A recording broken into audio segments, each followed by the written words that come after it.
Todo mundo me ouve bem? Eu tô meia rouca, irmãs, mas ainda tô no lucro, né? Porque essa semana eu tava sem voz. Eu falei, Senhor, faz uma cura aí. Eu preciso trazer uma mensagem para as irmãs. Sou professora, e daí não sei se tem alguma professora entre nós aqui. Garganta é uma coisa assim que a gente deveria colocar até um seguro de vida, né? Porque quando ela resolve ir embora, oh meu pai. Mas graças a Deus o Senhor nos trouxe até aqui. E a gente sempre vem para o Umuarama, né? Todo mês. Mas hoje foi uma vinda diferente. Eu falei, Senhor amado, 3 livramentos.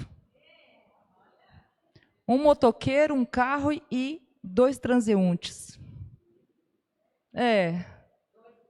Duas pessoas andando na rua. Saindo de casa, eu estava olhando aqui na Bíblia tal, e eu não estava olhando a estrada. De repente, meu marido deu uma freada que eu olho, o motoqueiro ele ia cruzar na frente do nosso carro. A gente só não bateu nele porque ele voltou. Na hora eu gelei, o coração disparou. Fiquei nervosa, falei, meu Deus, a gente ia matar ele. A gente ia matar ele. Porque nós estávamos numa velocidade alta. Você vai imaginar que o motoqueiro, de repente, vai atravessar na tua frente? Aí, agora, chegando num trevo aqui, um pouquinho antes de Umuarama, meu marido foi fazer o contorno do trevo, um carro veio e fechou a gente. E eu, bem do meu lado, eu falei, amor do céu, misericórdia. Aí o Irã freou e o carro passou. Agora aqui na avenida, chegando aqui na igreja, aqui, perto das concessionárias ali, o sinal verde para nós, a gente está atravessando, entra um casal de idosos na nossa frente, meu marido tem que frear o carro de novo. Falei, meu Deus do céu, uma moto e um carro e 2 pessoas. Né? Falei, Senhor, eu quero chegar na igreja, eu preciso chegar na igreja.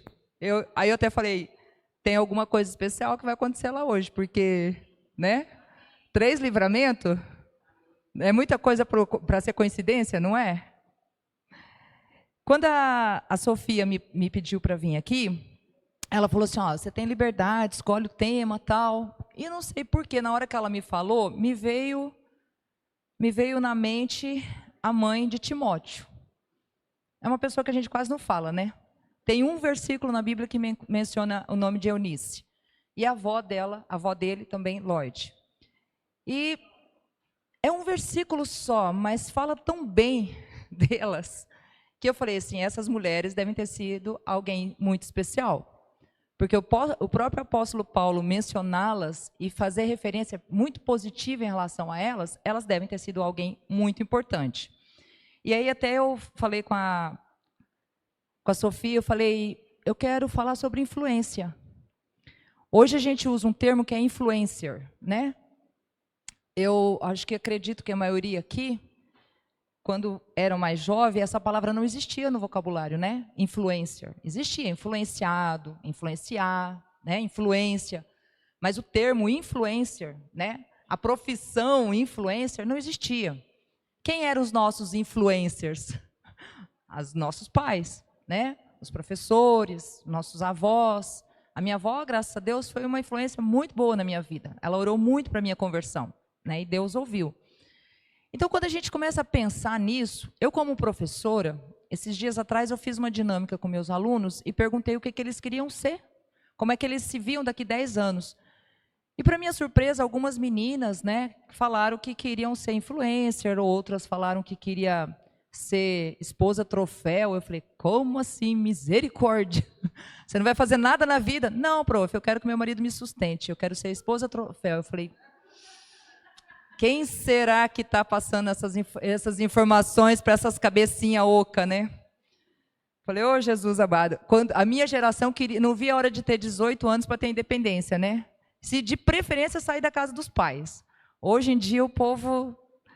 E aí você vê a influência que tem o TikTok, o Instagram, o YouTube, né? A internet, de uma forma geral, na vida desses jovens. E eu não sei quantas aqui devem ter filhas, né, na adolescência, na juventude, filhos também nessa idade, ou irmãs, né? Alguém, algum parente, alguma amiga de trabalho que absorve de uma forma tão forte, tão intensa, tudo que um influencer faz, que às vezes nem filtra se isso é bom, se não é bom, se é positivo, se agrega alguma coisa, se traz consequências negativas, né? Porque quando a gente vai analisar a história desses influencers, a gente vê que eles conseguiram. Sim, eles conseguiram fama e dinheiro. Muitos seguidores, milhões de seguidores. Os maiores influencers do Brasil, eles estão na casa de 40, 50 milhões de seguidores. E aí eu tenho uma listinha aqui, que eu peguei na internet.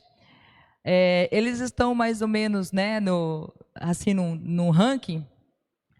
Virgínia Fonseca, quem nunca ouviu falar dela, lamento informar, mas ela já foi casada com um filho de cantor sertanejo e agora ela namora com um jogador de futebol. O Neymar, que se vocês não conhecem também, né, jogador do Santos, jogou na seleção brasileira, já jogou fora do Brasil. O Whindersson Nunes, né, que é um humorista bem famoso, talvez um dos maiores influencers aí do Brasil, e o Carlinhos Maia, que também é um comediante. Essas 4 pessoas, somando, elas dão mais de 200 milhões de pessoas que seguem elas. Uma é a vida dela, né? Porque a Virgínia, ela não ensina nada, digamos assim. Ela é um produto. Ela vende o que ela veste, ela vende o que ela come, ela vende o que ela veste, ela vende o que ela usa de perfume, de maquiagem, ela é o produto, né? Ela não ensina você a fazer nada, ela é o produto. O Neymar, né, tem um carisma aí muito grande com jovens, é um rapaz de vila que conseguiu ter sucesso na vida, foi jogar fora do Brasil, né? Milionário e gosta também de estar sempre nas redes sociais. O Whindersson Nunes também, um rapaz que veio, né, de família, todos eles vieram de família bem pobres, família bem simples, que conseguiram ter evidência nas redes sociais, engajamento, alcançaram, né, bastante visualização e já se consolidaram no meio, principalmente dos jovens. E o Carlinhos Maia também é o outro humorista que também vai para o mesmo caminho, né? De vez em quando ele está nas polêmicas, porque as piadas dele não são politicamente corretas, né? Então, de vez em quando ele ofende alguém, entra em processo, é ameaçado de ser preso e acontece algumas coisas assim. Na lista dos evangélicos, né, nós temos aí alguns pastores, pastoras, músicos, né? Tem o pastor David Leonardo, tem o pastor Hernandes Dias Lopes, tem o pastor Cláudio Duarte, né, tem a cantora Ana Paula Valadão, são pessoas que lideram também o ranking no meio gospel. Dessas pessoas que eu citei, muitos jovens se inspiram a ser como eles.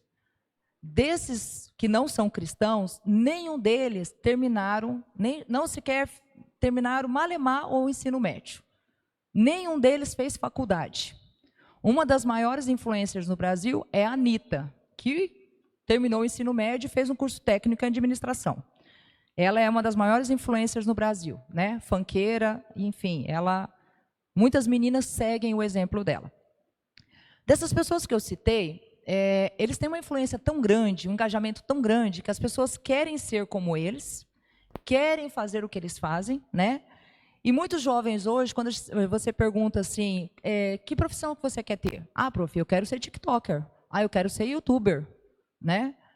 Mas você não vai fazer nenhuma faculdade? Para quê, professora? Eu vou ficar, né, 4, 5 anos fazendo uma faculdade? Se com tantos vídeos que eu fizer, eu já ganho dinheiro muito mais do que alguém faz? E aí a gente fica sem argumentação. Porque o que eles falam realmente é fato. Em termos de dinheiro, essas pessoas vão ganhar muito. Mas em termos de propósito, em termos de legado, em termos de deixar algo de útil mesmo para as pessoas, muitos desses influencers, eles não acrescentam em nada. Se você não souber nenhum desses nomes aqui que eu citei, os primeiros, você não está perdendo nada. Mas eu acredito que você sabe sim, pelo menos algum deles. Porque eles estão sempre em evidência. Sempre. Eles não passam desapercebidos. É difícil você não notá-los. E quando você não segue, não vê, não compartilha ou não curte, tem pessoas próximas a você que vai fazer. Mas você não conhece a Virgínia? Eu estava dando uma aula ano passado para um pessoal do 8º ano, e eu estava falando sobre os estados dos Estados Unidos. E um dos estados Unidos chama Virgínia. Quando eu falei a palavra aqui, a Virgínia tal, todo mundo, prof, você assiste. Falei, quem? De quem que vocês estão falando? Não sei quem é que vocês estão falando. Aí eu fui ver quem era essa famosa Virgínia, né? E aí agora eu sei quem é a Virgínia. Mas eu tive que ir pesquisar quem ela era, porque meus alunos não paravam de falar dela. Como eu trabalho com adolescentes e jovens, eu preciso entender quem eles estão seguindo, quem eles estão curtindo, quem eles estão compartilhando. Aí tem muitas pessoas na área da música, né? Tem muitos influenciadores que vão para a área de comportamento, tem muitos influenciadores que vão para a área teológica, tem muitos que vão para a área política. Então, assim, os nossos jovens hoje, eles têm uma oferta de influenciadores muito grande. Agora, a base desses influenciadores é que, às vezes, não é nem um pouco legal. E aí, quando eu coloquei o título ali, Influenciando para a Eternidade, eu quis pegar um gancho nessa ideia. Se você não é influenciado, amém. Negativamente. Mas você pode influenciar. Como é que a gente influencia? Se eles estão seguindo pessoas que não necessariamente têm um padrão de conduta mais aceitável, se essas pessoas estão passando informações ou necessidades que não é necessariamente aquilo que você gostaria de ter para a tua família, para a tua amiga, ou até mesmo para a sua própria vida, vocês já se deram conta quanto tempo às vezes a gente passa no Instagram e a gente não percebe? De um vídeo, você vai para outro vídeo, quando você olha lá 3 horas, 4 horas no Instagram. E começou com um vídeo 3 minutos. Às vezes nem de 3 minutos. Um mini vídeo, né? Um vídeo bem curtinho. Os shorts. A maioria de nós hoje não assiste vídeos muito longos. A gente assiste vídeos curtos. Mas um vídeo curto puxa outro vídeo curto, que puxa outro vídeo curto, e quando você percebe, você ficou 2, 3 horas ali vendo vídeos. Alguns são interessantes, são informativos, outros servem até para a gente descontrair, para rir um pouco, outros fazem a gente chorar. Então, você que é psicóloga, imagina como é que fala? Montanha-russa emocional que a gente passa. Você ri, chora, passa raiva, sente medo, tem desejo, tudo em vídeos. Vai ter vídeo que vai fazer você ficar chocada. Meu Deus, que coisa. Vai ter vídeo que você vai chorar, vai te dar uma nostalgia, vai te dar um remorso, né? Você vai ter uma sensação de culpa, porque você viu aquele vídeo, aí aquele vídeo te trouxe uma lembrança que você já não queria ter lembrado. Vai ter vídeo que vai fazer você rir, de repente você já está vendo outro vídeo que você está ficando indignado, porque veio uma informação, né, principalmente na área da economia. Eu tenho procurado não assistir muitos vídeos na área da economia, mas às vezes não tem como, né? Eles vêm até a gente. Então, nós, sem perceber, estamos sendo influenciados também por essa mesma rede que influencia os nossos adolescentes e jovens. E aí, o que a gente transborda? O que a gente dá de retorno? Porque quanto mais a gente bebe disso, mais a gente absorve disso, é mais disso que a gente também vai oferecer. Porque eu só posso jorrar daquilo que eu estou cheia. E o que é que eu estou jorrando, né? Que tipo de influência que eu estou passando, se de repente aquilo que eu estou absorvendo, aquilo que eu estou bebendo, a fonte que eu estou buscando, não é coisas assim tão produtivas ou saudáveis. Trazendo aqui para Lloyd e para Eunice, quem trouxe a Bíblia, para a gente abrir aqui em 2 Timóteo, é apenas um versículo, praticamente. 2 Timóteo 1:5. O apóstolo Paulo, nas cartas dele, ele sempre fazia uma saudação, né? Uma saudação para as pessoas daquela igreja, daquela cidade, para as pessoas que acompanhavam ele na obra. Então, ele sempre tinha esse costume de começar uma carta dizendo: saúdo-vos, né? Meus amigos, meus irmãos, eu tenho ouvido falar sobre vocês, eu tenho saudade de vocês, eu não vejo a hora de poder encontrá-los. Então, ele sempre estava fazendo uma saudação. E nesse versículo aqui, ele vai falar assim, ó. Eu vou ler o 4 também. 2 Timóteo 1, 4 e 5. Lembrando das tuas lágrimas, estou ansioso por ver-te, para que eu transborde de alegria, pela recordação que guardo de sua fé sem fingimento, a mesma que, primeiramente, habitou em tua avó, Lloyd, e em tua mãe, Eunice, e estou certo que de também em ti. O apóstolo Paulo fala para Timóteo. Timóteo, ele vai ser depois o pastor. E ele é muito jovem. E uma das maiores dificuldades que Timóteo está passando é justamente as pessoas não respeitá-lo pela idade que ele tem. É como se as pessoas falassem: você não tem autoridade para me pastorear, você não tem autoridade para ser meu líder. É como às vezes a gente fala, né? Você nem saiu das fraldas ainda e está querendo me ensinar alguma coisa. Mas Timóteo, segundo a Bíblia, ele era um jovem muito temente a Deus, muito fiel a Deus, que dava bom testemunho. Um jovem que a nós aqui gostaríamos de ter como um genro. Era um jovem muito dedicado, muito aplicado. E o apóstolo Paulo fala muito bem de Timóteo. O apóstolo Paulo, com toda a experiência que ele tem, com todas as situações que ele passou, ele confia a Timóteo um ministério. E ele exalta, o valor de Timóteo pelo que ele recebeu da sua mãe e da sua avó. Eu tenho certeza que a sua fé não é fingida, assim como também a da sua mãe e da sua avó não era. Apenas uma menção de Lloyd e Eunice na Bíblia, só esse versículo que eu li para vocês. Elas eram a avó e a mãe do jovem protegido de Paulo, Timóteo.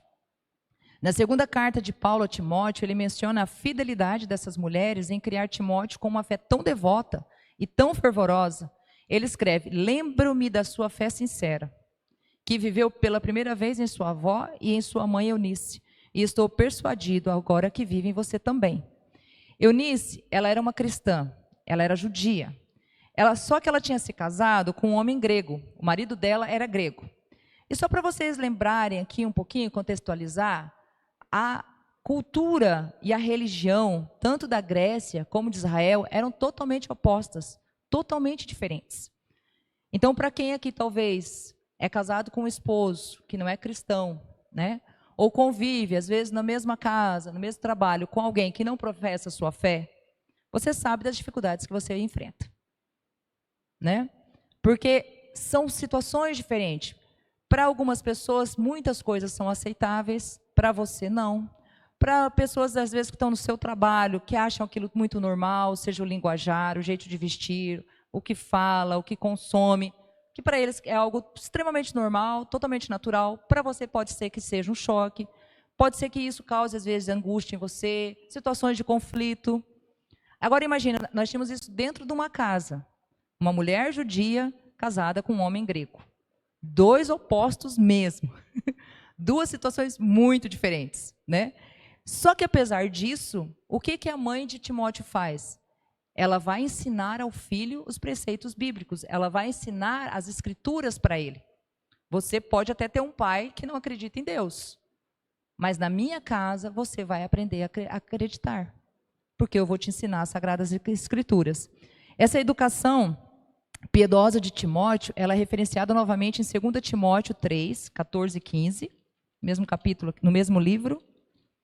Que ele vai falar assim: tu, porém, permanece naquilo que aprendeste e de que foste inteirado, sabendo de quem o aprendeste, e que desde a infância sabe as sagradas letras, que podem tornar-te sábio para a salvação pela fé em Cristo Jesus. Desde a infância. Aquela mãe não esperou o pai tomar a iniciativa para dizer: aqui na minha casa meus filhos vão aprender a minha cultura, a minha religião.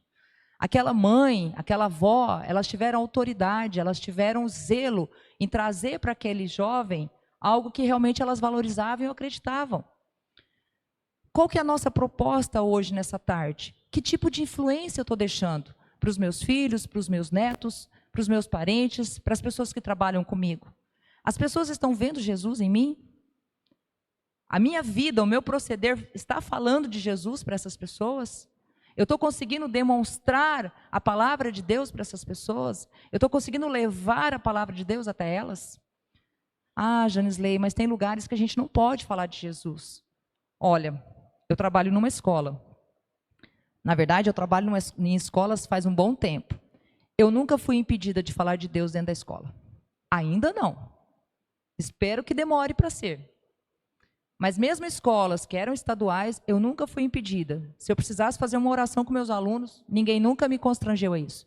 Se eu precisasse falar, ou até mesmo levar uma música cristã para uma atividade em sala de aula, ninguém me impediu de fazer isso. Eu trabalho numa escola que a família, eles são católicos, mas eles são bem assim zelosos com a questão do Pai Nosso. Então, todos os dias, antes de começar a aula, eles reúnem todas as crianças em fila, turma por turma. Aí uma professora ou um professor, cada dia, vai ler um versículo, uma passagem bíblica, e depois disso faz uma oração. Todos os dias, de manhã e de tarde. E eu percebo como Deus tem usado esses pequenos minutos, de oração e de falar a palavra de Deus para aquelas vidas. E às vezes eu vou lá, pego o microfone, Deus me dá uma coragem e eu falo, vou aproveitar esse meu minutinho aqui e além desse versículo aqui, além do Pai Nosso, eu vou falar alguma coisa. E Deus tem me usado ali. Mas se a gente não tiver posicionamento, se a gente tiver vergonha, a gente vai aceitar essas desculpas que às vezes a gente mesmo fala para si. Ah, não, eu não vou falar de Deus no meu trabalho, não, as pessoas vão olhar meio torto para mim.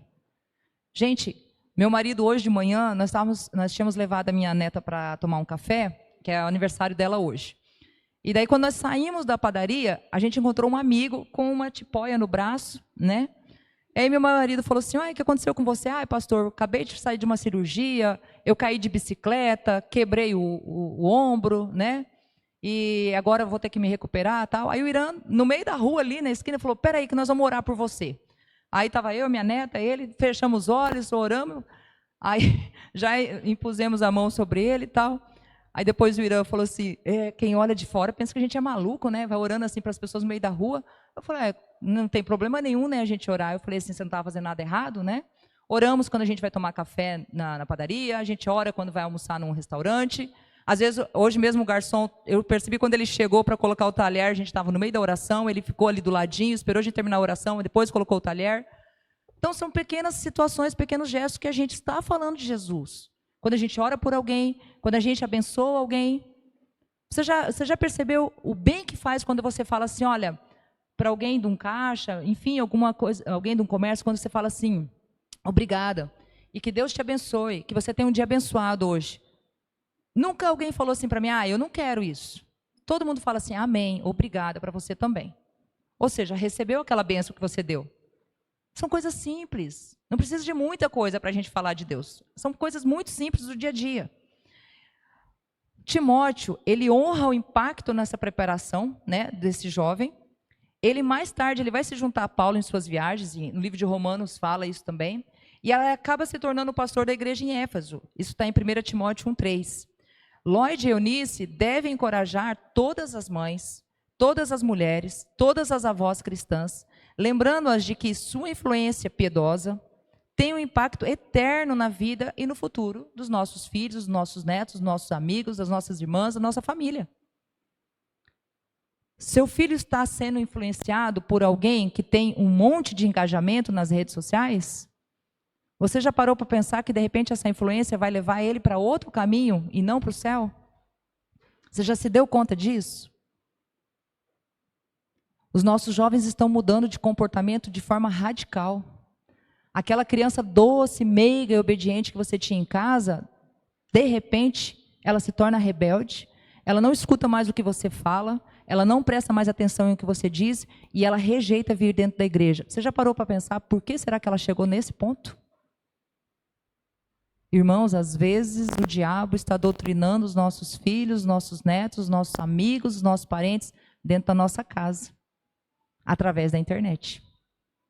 A internet é ruim? Não tem nada bom lá? Tem influenciador que eu não deveria seguir? Pede a Deus sabedoria. Eu sigo muitas páginas de decoração. Eu gosto. E aí, dependendo do que eu estou visualizando durante a semana, aparece lá no meu site pesquisa, né? Então, dependendo da semana é vasos, dependendo da semana é marcenaria, dependendo da semana é balão, né? Varia um pouquinho. E, para ser sincera, eu sigo o pastor Hernandes Gia Lopes e o pastor Diego Menin.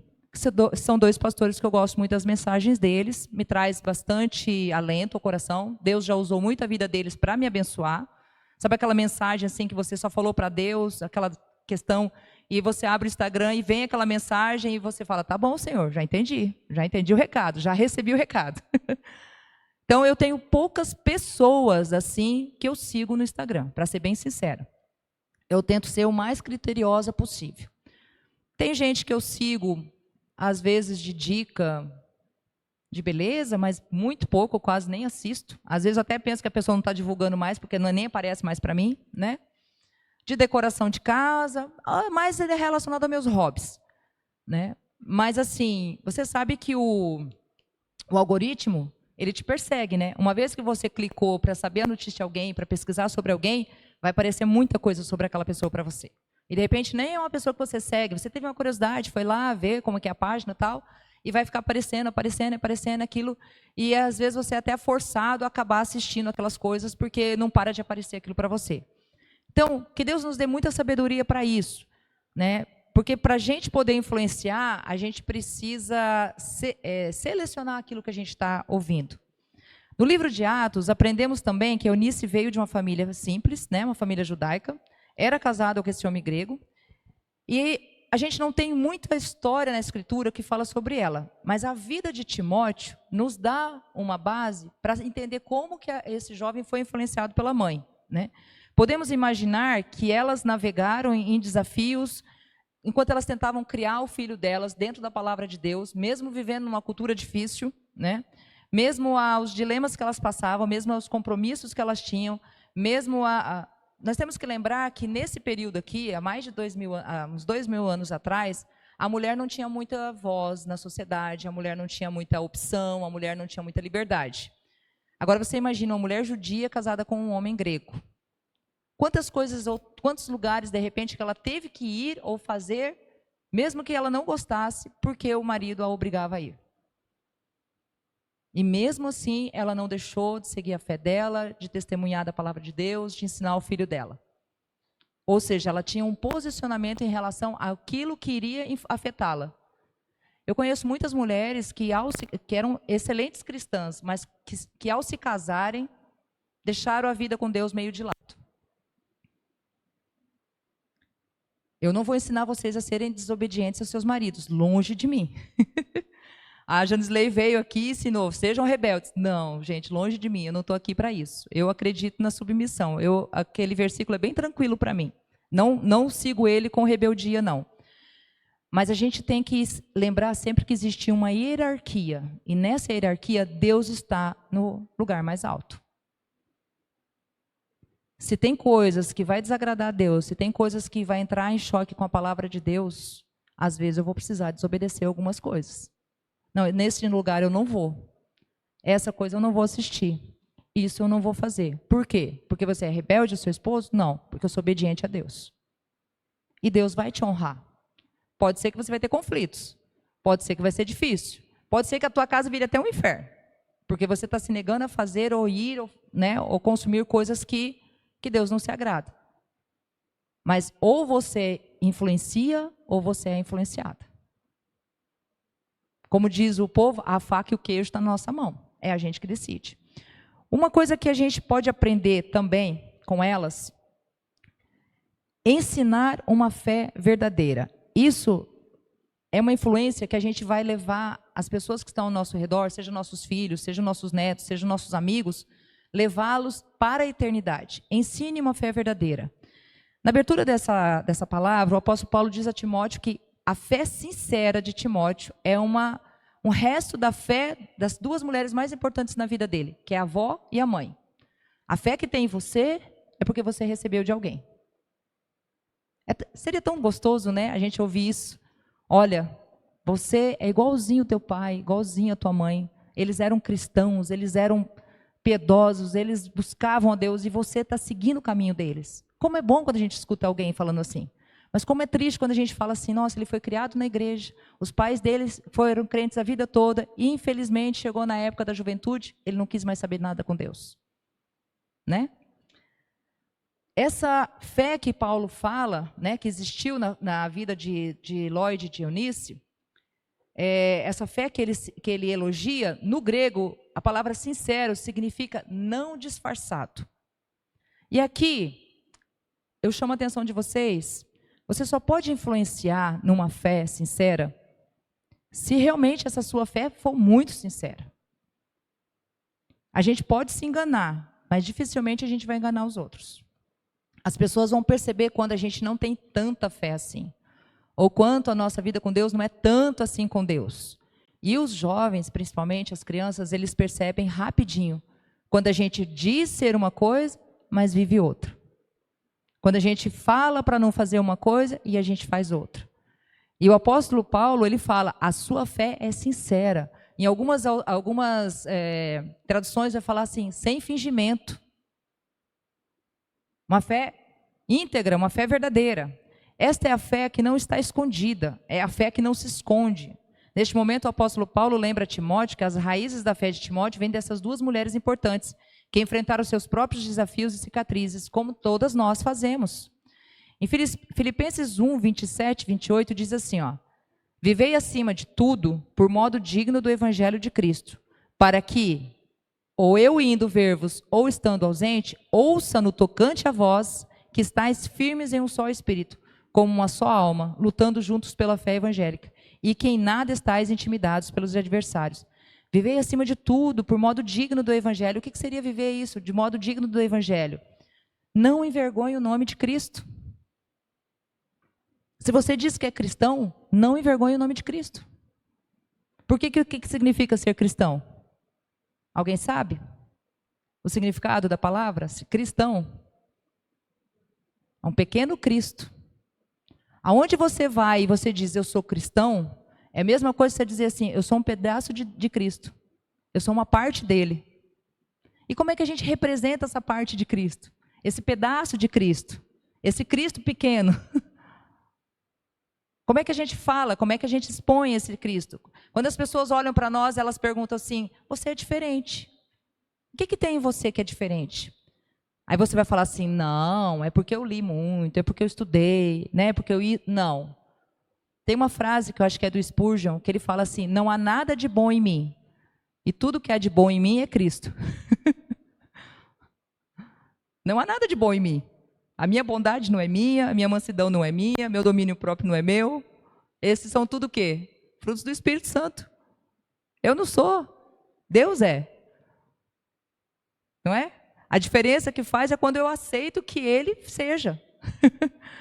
Mas a gente não é, a gente é pecador, a gente é falho. Às vezes a gente vai mais causar vergonha no Evangelho do que dar orgulho a Ele.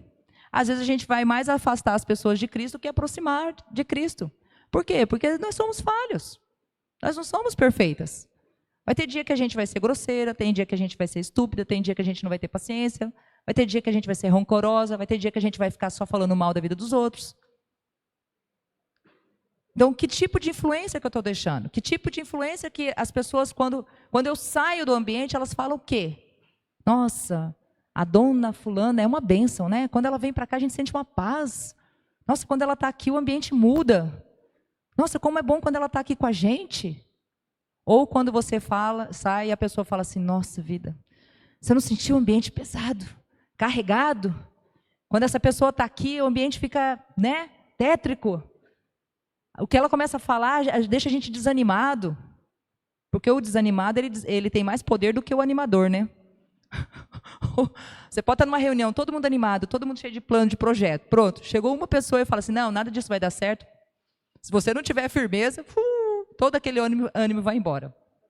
Então, quando você não está nos lugares, as pessoas estão falando o que de você? A sua fé é verdadeira, a sua fé é íntegra.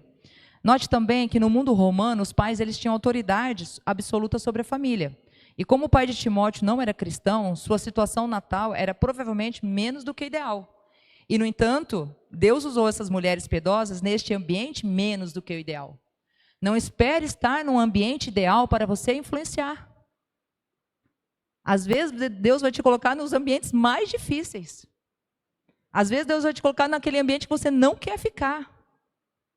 Irmãs, eu vou ser bem sincera com vocês. Todas as semanas que eu vou dar aula, eu já falei com a Leia, ela sabe disso.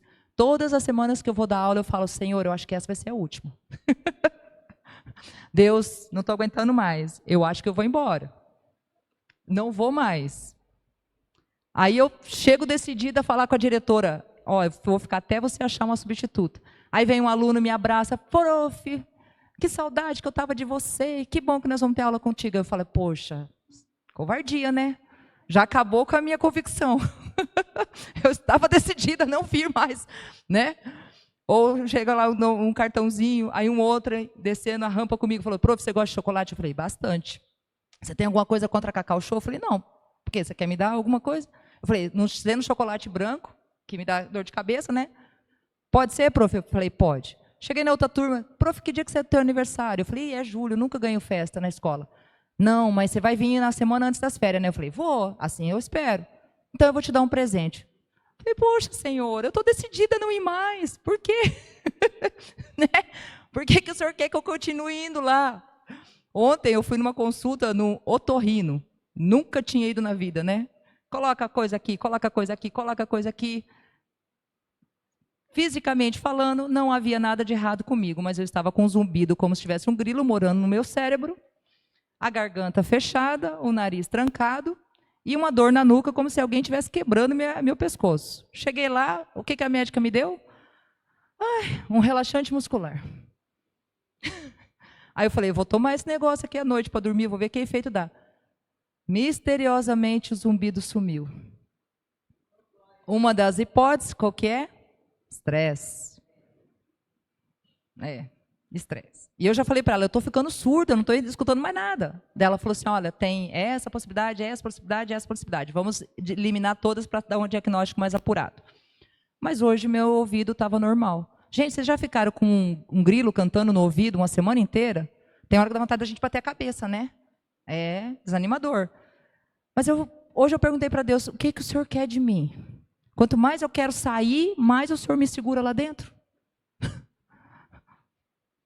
É um ambiente que às vezes você não... O ambiente está me adoecendo. A Leia sabe. Mas é o meu ministério. É minha Roma. É o lugar talvez onde eu vou ser presa. Mas é lá. Nem sempre a gente está nos lugares mais agradáveis para servir a Deus. Nem sempre. E às vezes a nossa casa também não é o lugar mais agradável para servir a Deus. Mas é o lugar que talvez Deus queira mais que a gente esteja servindo a Ele. Antes de ganhar a vizinhança inteira para Cristo, às vezes a gente precisa ganhar a nossa casa para Cristo. Antes de, às vezes, né, ser evangelista, ser youtuber, fazer um monte de coisa para Deus, ser escritora, fazer um monte de coisa. Esses projetos não são ruins, são bons. Mas, às vezes, antes de fazer tudo isso, a gente precisa cuidar da nossa Judéia, né? Antes de ir para Samaria e os confins da terra. E, às vezes, é o lugar mais difícil para nós.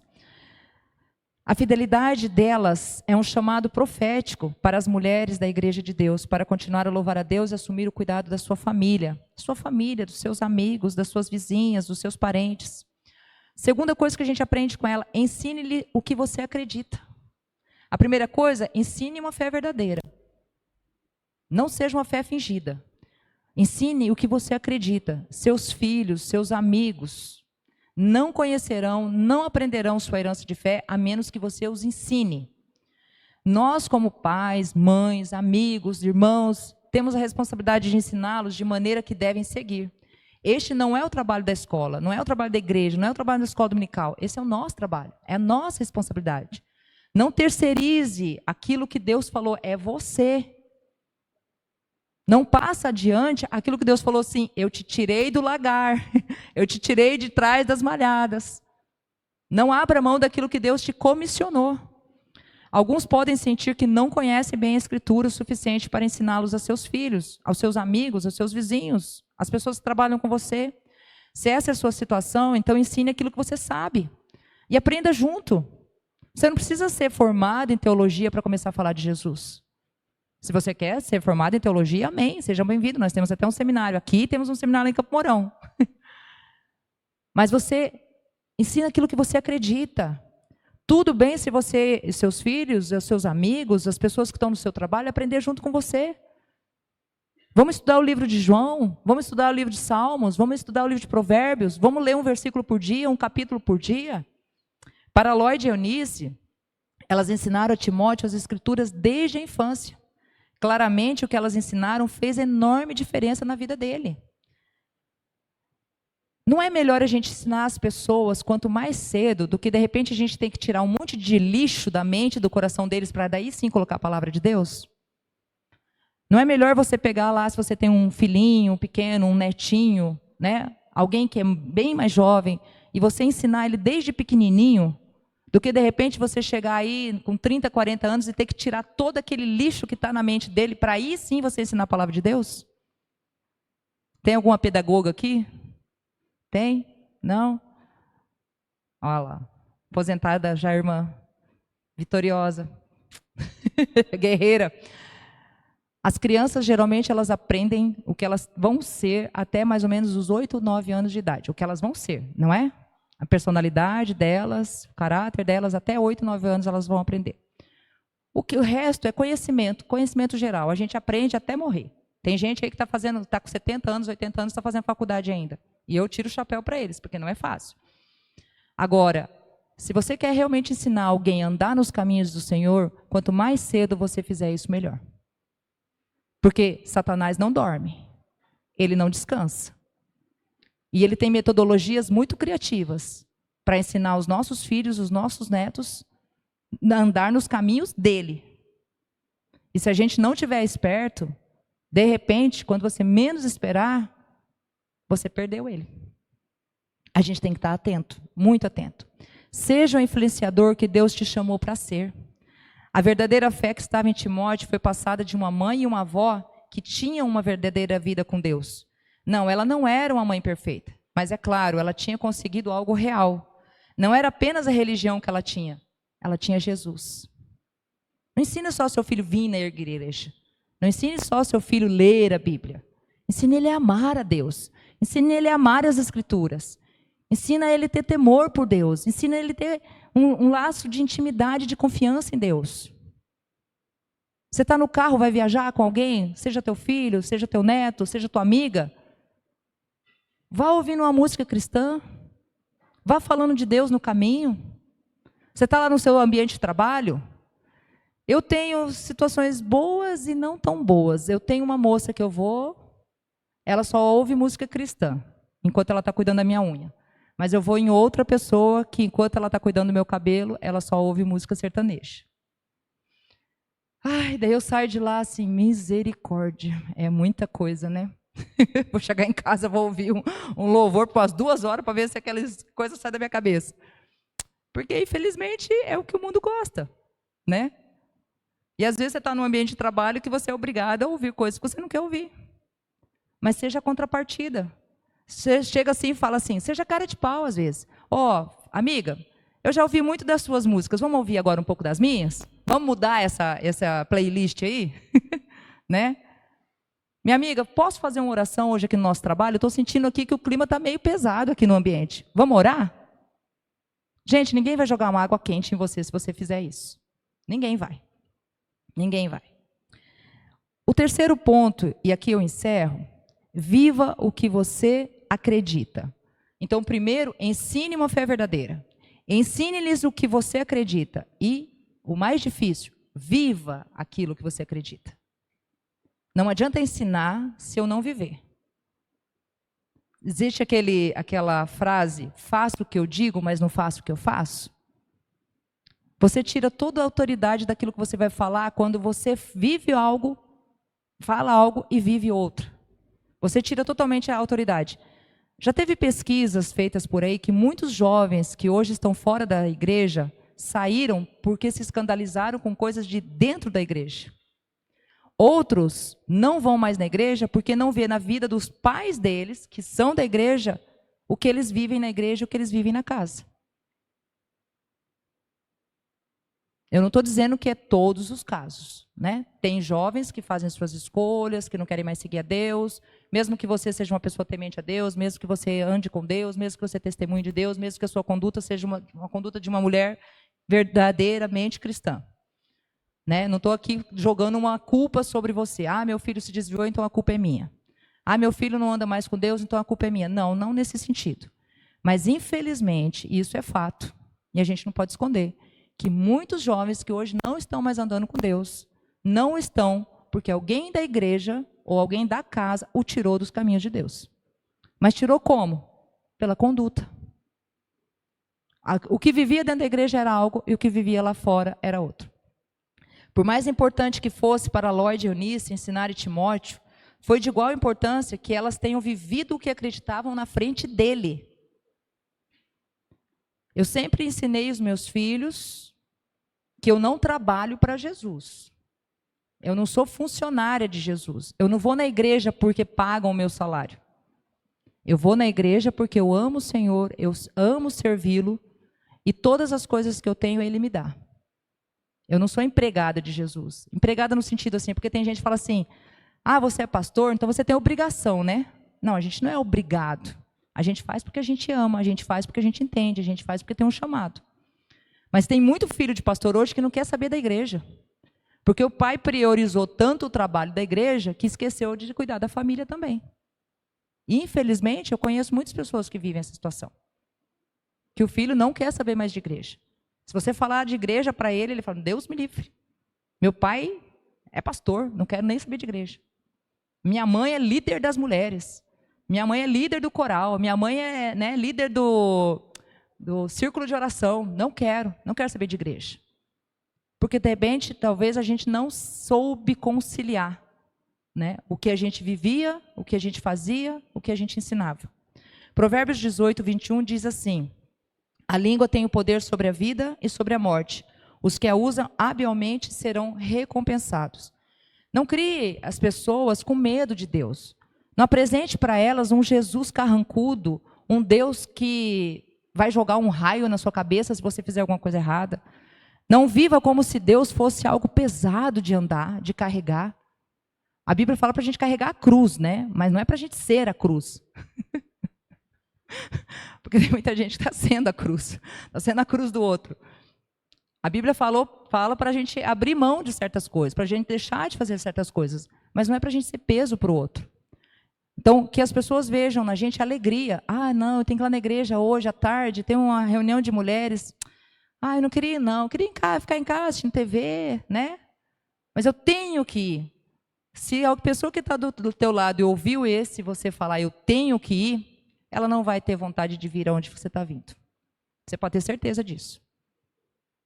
Se você falar para alguém, seja no seu trabalho, na sua casa, na sua vizinhança, que você tem que ir, como algo obrigatório, cansativo e maçante, você pode ter certeza que essa pessoa já fechou o coração dela para ouvir falar de Jesus. Então, que tipo de Jesus que a gente fala? Que tipo de Jesus que a gente mostra? Nós não podemos esperar que as pessoas que estão ao nosso redor, seja nossa família, seja nossos amigos, imitem uma fé que eles não veem vivida em nossas vidas. A gente tem que ter muito cuidado com, às vezes, nossos desânimos. Eu passei o ano passado, a Leia sabe um pouquinho aqui, talvez um dos anos mais difíceis da minha vida, pessoalmente falando. Foi um ano assim que eu tinha até medo de abrir o WhatsApp, porque era tanta notícia ruim, tanta coisa difícil, que, sabe, chega uma hora que eu falo assim, eu acho que para não ouvir problema, eu vou jogar esse telefone fora. Todos os problemas que eu tinha que passar, eu passei o ano passado. Morte, enfermidade, cirurgia, né? Uma netinha minha fez 1 ano ontem, e eu tenho a minha neta mais velha fazendo 10 anos hoje. A minha netinha que nasceu, né, 1 ano atrás, a minha nora quase perdeu ela. Ela teve que ficar internada, ela começou a perder líquido na barriga, ela ficou uns 10 dias no hospital. Quando a bebê nasceu, teve que ir para a incubadora, nasceu antes da hora. Quando parecia que ela estava tudo bem, ela foi internada com pneumonia, né? O meu filho fez uma cirurgia de risco também, ele entrou no hospital às 6 horas da manhã e eu só fui ter notícia dele às 6 horas da tarde. Aí eu estava passando por problema no trabalho, eu estava passando por problema na família, eu estava passando por problema de saúde. Parece que a gripe estava chegando lá no Rio Grande do Sul, eu já estava dando espirro.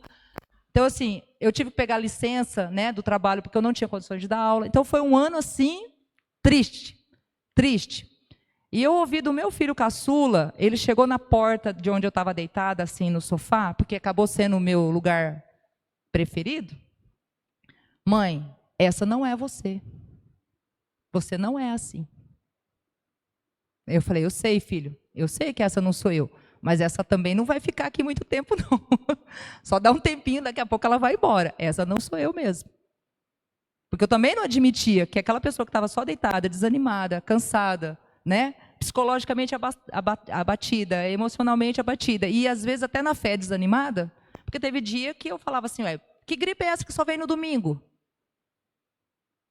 Gente, eu estava bem a semana toda, final de semana eu ficava doente. Quantas vezes eu deixei de vir aqui em Umuarama porque eu não estava bem? Você já viu essa enfermidade que ela começa na sexta-feira e termina na segunda? Isso não é espiritual? Claro que é espiritual. E não era uma doença fingida. Eu estava com febre, eu estava com tosse, eu estava com corpo ruim, eu estava à base de remédio. Na segunda-feira eu sarava. Ué, mas que enfermidade é essa? Então, assim, 2025 foi um ano muito difícil para mim. Mas foi um deserto onde Deus teve que me ensinar. E teve horas que eu falava assim para eles, eu falava, gente, me perdoa, me desculpa, eu queria estar forte, mas eu não estou conseguindo ser forte. Mas em nenhum momento eu blasfemei contra Deus, ou disse que Deus era culpado pelas situações que eu estava passando. Eu admiti que eu estava fraca. Eu admiti que eu precisava de ajuda. Eu admiti que eu precisava de oração. Eu admiti que eu precisava de paciência. Mas em nenhum momento eu falei assim, Deus é o culpado de tudo isso. E é diferente. Você não precisa ser forte o tempo todo. Você não precisa ser corajoso o tempo todo. Vai ter momentos que você fala assim, eu acho que eu não vou conseguir. Eu estou com medo. Mas o que a gente não pode é falar assim, Deus não vai responder. Deus não escuta a minha oração. Deus não está nem aí para mim. Ou Deus se esqueceu de mim. Isso a gente tem que ter muita cautela. Isso às vezes vai ser determinante para a gente mandar alguém direto para o céu ou direto para o inferno. Porque nas horas mais difíceis é que a nossa fé é mais provada. E se eu sou uma pessoa que só louva a Deus na bonança e nunca na tempestade, eu não vou conseguir testemunhar para ninguém realmente o Deus que eu sirvo. Eu preciso mostrar para as pessoas que mesmo na tempestade, Deus está comigo. Na bonança, Ele também está comigo. Ou seja, Ele está comigo em todo o tempo. Eu acho que a coisa mais importante quando se trata de um legado de fé é primeiro garantir que sua fé seja genuína e segura. A partir daí, reserve um tempo para passá-lo a seus filhos, aos seus netos, aos seus colegas de trabalho, à sua família. E eu sei que às vezes os nossos filhos, os nossos netos, as pessoas que trabalham com a gente, parece que não estão ouvindo o que a gente está falando. Mas continue plantando essa semente de qualquer maneira. Mesmo que às vezes você não vê frutos. Essa semana eu fiz uma oração assim para Deus. Falei, Senhor, mostra os frutos. Mostra para mim.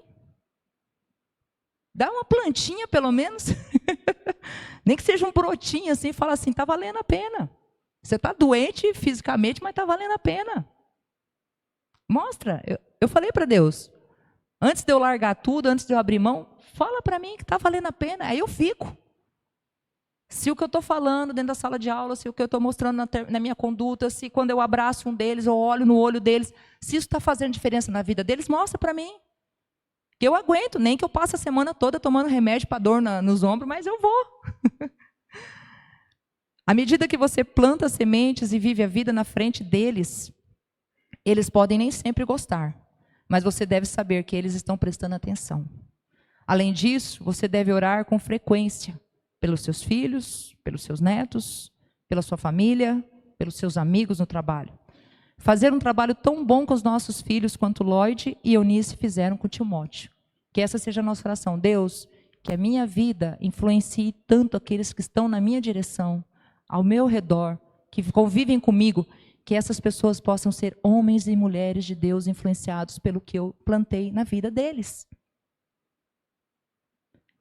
Eles estão todos os dias buscando nas redes sociais influencers que só estão jogando lixo na mente deles, que estão tirando eles da presença de Jesus, que estão tirando eles do propósito de Jesus. Faça essa oração hoje, Senhor, que eu seja influência. O Espírito Santo é a influência mais importante em nossas vidas. Debaixo da direção dele, nos tornamos instrumentos de Deus para fazer a diferença na vida dos outros. Queriam que Timóteo soubesse que no ambiente de desesperança há um Deus de esperança. Elas queriam que Timóteo visse sua cicatriz enquanto oravam e louvavam a Deus, para ensinar-lhe que o mundo não consegue definir nossas lutas. Em vez disso, há um Deus que trata alguém quebrado pelo mundo, traz de volta a plenitude através do poder de cura e do amor.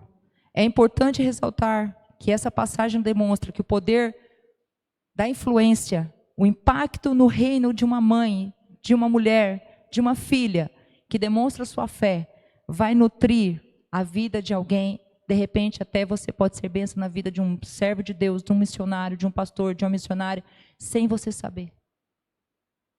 Que a gente hoje, nessa tarde, a gente ore assim para Deus, Senhor, que eu seja uma boa influência onde eu estou plantado. Que eu seja uma influência boa, seja na igreja, seja no meu trabalho, seja na rua, seja na minha vizinhança, seja na minha família. Que eu seja uma boa influência. Que eu não me deixe influenciar pelas más influências, porque eu também tenho que orar para me proteger, meu coração, minha mente disso. Mas que aquilo que o Senhor me deu, aquilo que já está plantado em mim, que possa florescer para que eu possa ser uma boa influência. Os meus alunos do 5º ano não entendem por que eu sou tão paciente. Professora, você é muito boazinha, você tem muita paciência. Eu falei assim, eu não sou não. Eu não sou tão paciente assim, nem tão boazinha. Mas Deus me faz ser assim. Ah, prof, você tem de vez em quando vontade de jogar uns alunos pela janela? Eu falei, só tenho vontade, mas não vou fazer, pode ficar tranquilo. Porque Deus fala para mim, paciência, calma, calma, respira, né? Conta até 10, pensa, não faça nada daquilo que você pode se arrepender. Então, eu não tenho toda essa paciência, não tenho todo esse domínio próprio, não tenho toda essa bondade, né? Mas o Senhor tem sido fiel comigo, de não me fazer desistir daquilo que Ele tem como propósito para a minha vida. Cada uma de nós aqui temos um propósito. A sua vida não é uma vida ao acaso. Deus escolheu você para algum propósito. Com certeza Ele escolheu. Você não é obra do acaso e não é resultado de uma poeirinha cósmica. Deus plantou em você algo especial. Talvez você não deixou florescer ainda. Mas nessa tarde eu te desafio a você florescer. Tem uma música, a Sofia me pediu uma música e na hora só me veio essa. E eu acho que era de Deus, né? Eu não preciso ser reconhecido por ninguém. Porque a vontade não é que eu cresça, mas que através de mim as pessoas vejam Deus, né? E essa música fala, no santo do santo a tua fumaça me esconde, só teus olhos me veem. Nas minhas fraquezas só Deus me vê. Nas horas que eu tenho medo, nas horas que eu estou chorando, às vezes só Deus me vê, nem meu marido às vezes me vê. Tem momentos que são tão íntimos de dor que nem a pessoa mais próxima de você sabe. E é nessas horas que você tem que falar, Senhor, está sendo um desafio, mas não me deixa desistir. Me dá força, só mais um pouquinho, para que eu possa influenciar pessoas para a eternidade. Que bom dia quando a gente puder estar lá no céu. Talvez eu acho que Deus vai dar esse momento para a gente dizer, olha, aquele ali é fruto de oração. Aquele ali é fruto de intercessão. Aquele ali eu testemunhei. E quantos outros a gente não sabe que vão para o céu por nossa influência? Que a gente talvez vai saber só lá na glória. Quantos? Quantos?